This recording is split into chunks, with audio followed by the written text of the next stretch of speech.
Every family here has had somebody killed or injured. And we do not know how many people are being killed in the present hostilities. There are just a number of estimates. But there is this terrible civil war going on, and the world just doesn't seem to be paying attention. The feeling that this is the forgotten war has left the population here desperate. On the banks of the river outside the city of Chikoti, hundreds of people who escaped the fighting there last month are now trying to return. UNITA troops blew up the bridge when they took the city, which they held for 3 weeks. Now it's back in government hands. The only way to get there is by boat or to swim. On the other side, there is some semblance of order, with documents being checked. But it's clear the army is being stretched, with many of the troops no more than teenagers. Fuel is also running short, and there are many more people needing a lift the 4 miles back to the city than can fit into the few trucks available. The city itself was once home to 60,000 people. Driving through the streets now, it's almost deserted. For those going back for the first time, it's an emotional reunion with family members they thought they'd lost. Their homes have been destroyed. I'm afraid of staying here because I don't know what's going to happen. My garden was stolen. My cassava garden is all gone. I can't find anything. How am I going to eat? For the handful of people who were unable to escape, the story of the UNITA attack is horrific. Anna Louise told us that all those who supported the government were taken away by UNITA and killed, including her husband. We could see they were UNITA troops, and they asked me to leave my husband. They were looking for him because he was the MPLA coordinator in the town. Before he went, he said, "Please give me courage. These guys are going to kill me." For now, Chikoti is back in government hands, but the army describes the city as far from safe. Most of the people who fled from UNITA have not yet returned. Instead, they are now among the 2 million people in Angola living as refugees. Getting food to that number of people is a battle. These trucks, sent by the World Food Programme, took 3 days to deliver their load.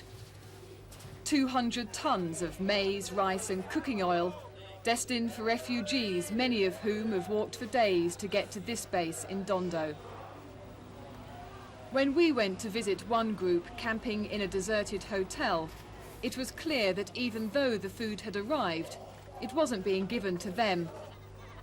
The people were angry that the World Food Programme drivers had pulled out, leaving government officials and the army in charge of distribution.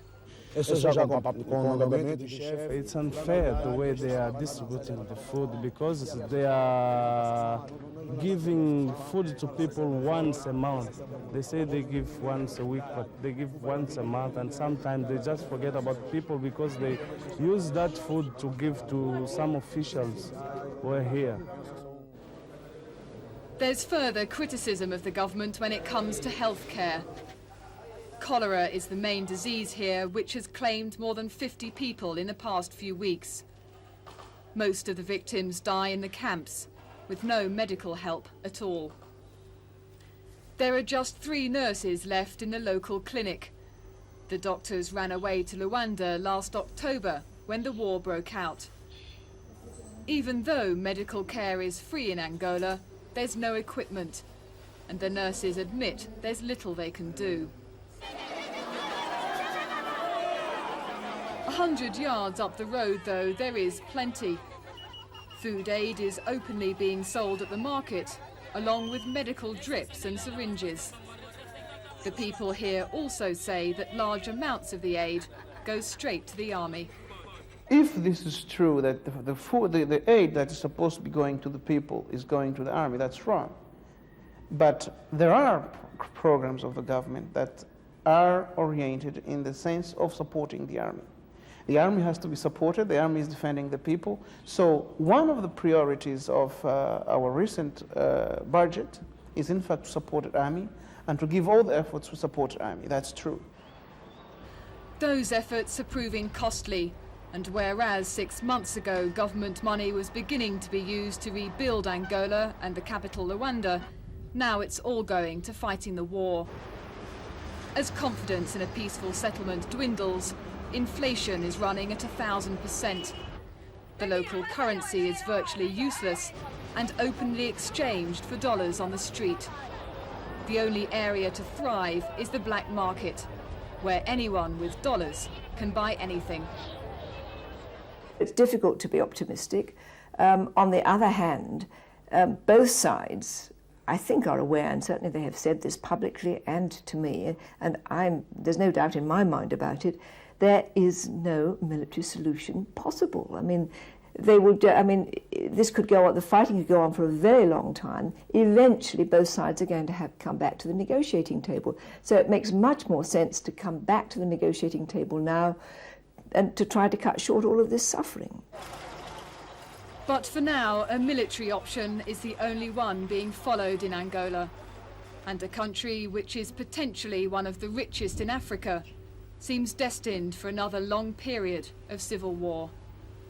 Judy Aslett, Channel 4 News, Angola.